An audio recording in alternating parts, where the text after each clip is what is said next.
Hi,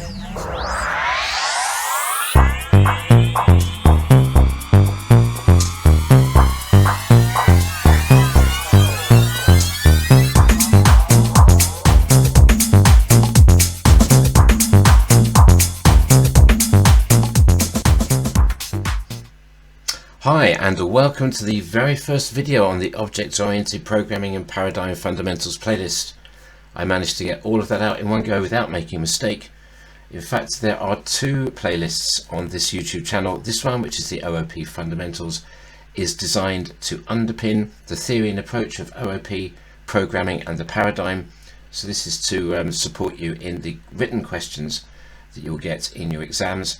The other playlist, which is the OOP Realistic Scenario playlist, is designed to build your understanding and confidence to explore the OOP paradigm as a possible approach to your NEA or your independent programming project. Now, before I dive into the world of object-oriented programming, I do want to take a step back and to revise something which we covered in quite a bit of detail in Unit 3, which is software development, which is this notion of the programming paradigm. And the reason I want to revise that with you is because I do want to take some time explaining the difference between procedural oriented programming, which is what you guys are used to using, and object oriented programming as well.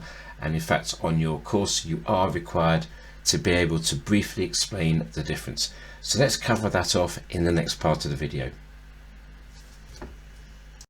So let's do some brief revision of some key aspects of software development on your course, which is the notion of the programming paradigm. I forgot to mention earlier on in the video, there is a separate software development playlist on my YouTube channel. So if at any point in this part of the video where we're revising paradigms, you feel that you want to go back and look at software development in a little bit more detail, including the relationship between the different paradigms, then please do take some time out and watch the videos in the software development playlist.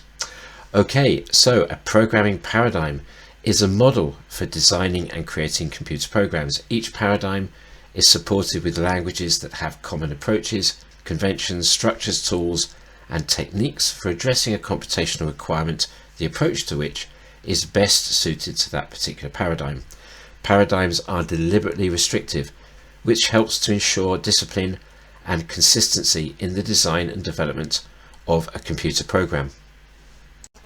So on the screen is another example of a slide you've seen before in the classroom. It's my favorite structured diagram showing the hierarchies of programming paradigms, courtesy of tutorialstonight.com, the guys that own the copyright to this particular diagram. And the two programming paradigms which I'm comparing in this video sit next door to each other here. We have the procedural programming paradigm and the object-oriented programming paradigm. So whilst there are some significant differences between the two, they do sit next door to each other on the diagram, and they are both examples of the imperative programming paradigm.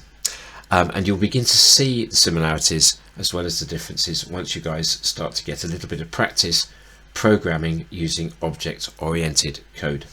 Of course, one of the reasons why you can see Python here highlighted in red is because Python can be used to program within the procedural programming paradigm and can also be used to program object-oriented code in the OOP paradigm as well.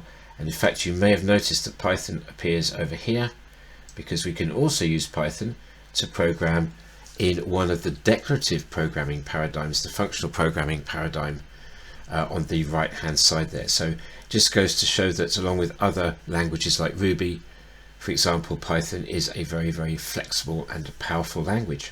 So let's make a direct comparison between the procedural programming paradigm, sometimes called POP, which stands for procedural oriented programming paradigm, and the object oriented programming paradigm, or simply OOP.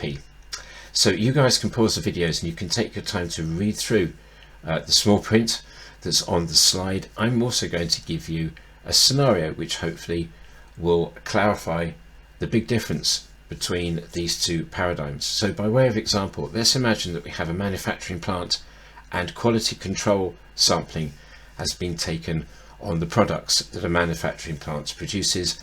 What I would like you guys to do, given that data, is to write a computer program that does statistical analysis. So I'd like min, mode, max, standard deviation, variance, and to calculate the statistical significance of the data that's been provided.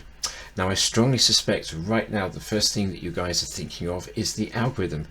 In other words, what does an algorithm look like which takes me through the logical step-by-step process of calculating things like standard deviation and variance. In fact, you may already be thinking about dividing your program up into smaller, more manageable chunks called subroutines. You might be thinking of a subroutine that calculates and returns standard deviation, a subroutine which calculates and returns variance, and all of the other requirements met in that way as well. So the way that you're probably thinking right now is a classic example of the way that we tend to think about programming in the procedural programming paradigm. It's all about structuring our program in the form of algorithms, and there's absolutely nothing wrong with this approach whatsoever. We teach students in year 7 about algorithms and the need to create algorithms in the form of pseudocode or flowcharts which express the logic of the solution which we're going to apply. In fact, if you think about it, algorithms for the most part are about functionality. It's about confirming how we are going to go about solving the problem. Now let's extend this a little bit further. Let's imagine you've written these programs and I say to you guys, this is fantastic. What I would now like you to do is to take your programs and build them into a bigger scenario where I would like you to model or simulate a real-world environment where people calculate this type of statistical data. For example, a life assurance company or a car insurance company where actuaries calculate risk and they calculate premiums for people's car insurance or people's pensions. Now this is a very, very different kettle of fish, because I strongly suspect the first thing that you'll be thinking of is, what does that environment comprise? Because we all know that a business environment comprises of discrete entities. So in our real world scenario, our business that calculates statistics as part of what the business does, we are going to have customers, we're going to have employees. In fact, we're going to have different types of employees. We're going to have junior staff, we're going to have senior staff, we're going to have specialist staff with different job roles. We're going to have processes, business processes, we're going to have policies. We're going to have products, which will be the policies themselves. We're going to have databases and a whole raft of components that we need to model or include in our simulation, our real world scenario. Now we're a little bit stuck with the procedural programming paradigm because the languages which are suitable for POP, the procedural oriented programming paradigm, are not suitable for allowing us to create models and simulations of real-world entities like numerous customers, numerous employees, numerous business processes, and numerous amounts of data, and in particular the complexity of modeling a real-world scenario where these different entities or objects actually communicate and interact with each other. When we want to create a computer program or a system which simulates, emulates or models more of a real world scenario where we have unique individual entities that interact with each other, we need a programming language which to one degree or other provides us with an abstraction of what those entities are. The type of languages which we need to use are object-oriented languages, and they will sit in the object-oriented programming paradigm. In summary then, the procedural programming paradigm is excellent for producing software which is organized around logical sequential flow and functionality, whereas languages in the object-oriented programming paradigm are organized around data and objects, and these are ideally suited to modeling and simulation and emulating more realistic real-world scenarios. So to finish off this video, the next couple of slides will summarize the approach and benefits of each of our paradigms, our POP and our OOP paradigms, and also to summarize the risks associated with choosing one paradigm over the other when we come to solve a computational problem. Pause the video and do have a read through the summary information on each of those slides. I did, however, want to draw your attention on this particular slide to something that's really, really important, because it's actually at the heart of object-oriented programming. And you can see here in these two diagrams the relationship between data and functionality, or how we perceive that relationship, is very different between the two paradigms.